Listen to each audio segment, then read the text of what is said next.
ഞാനിന്നിവിടെ ഉണ്ടാക്കാൻ പോകുന്നത് ഒരു പോമോഗ്രാനൈറ്റ് മിൽക്ക് ഷേക്ക് ആണ്. അപ്പോൾ അതെങ്ങനെയാണെന്ന് നോക്കാം.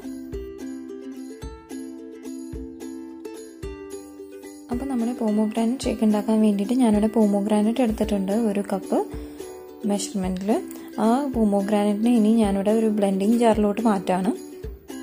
അപ്പോൾ ഞാനിവിടെ ഒരാൾക്ക് വേണ്ടിയിട്ടുള്ള മെഷർമെൻറ്റിലാണ് ഉണ്ടാക്കുന്നത്.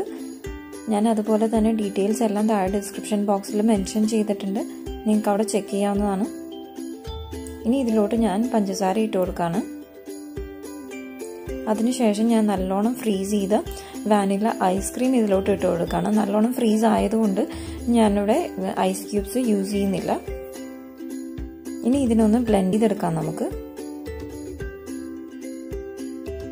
അപ്പോൾ ഇത് നല്ലോണം ബ്ലെൻഡ് ആയതിനു ശേഷം അതിലോട്ട് ഞാൻ പാലൊഴിച്ചു കൊടുക്കുകയാണ്.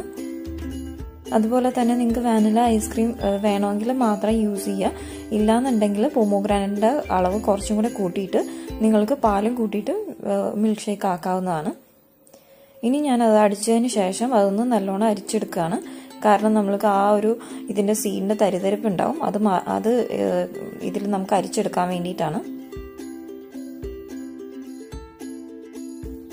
ഇനി നമുക്കിതിനൊരു ഗ്ലാസ് ജാറിലോട്ട് മാറ്റാം.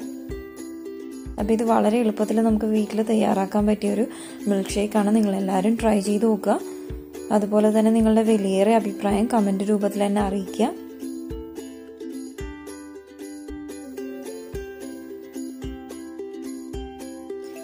ഇതിൻ്റെ ഗാർണിഷിങ്ങിന് വേണ്ടിയിട്ട് ഞാനിവിടെ വാനില ഐസ്ക്രീമും അതുപോലെ തന്നെ പോമോഗ്രാനൈറ്റുമാണ് യൂസ് ചെയ്തിരിക്കുന്നത്. നിങ്ങൾക്ക് വേണമെന്നുണ്ടെങ്കിൽ വിപ്പിംഗ് ക്രീം വെച്ചിട്ട് ഇതിനെ ഗാർണിഷ് ചെയ്യാവുന്നതാണ്. അപ്പോൾ നിങ്ങളെല്ലാവരും ട്രൈ ചെയ്യും. നിങ്ങൾക്ക് ഈ റെസിപ്പി ഇഷ്ടപ്പെട്ടിട്ടുണ്ടെങ്കിൽ എൻ്റെ ചാനലിനെ ലൈക്ക് സബ്സ്ക്രൈബും ചെയ്യുക. Thank you.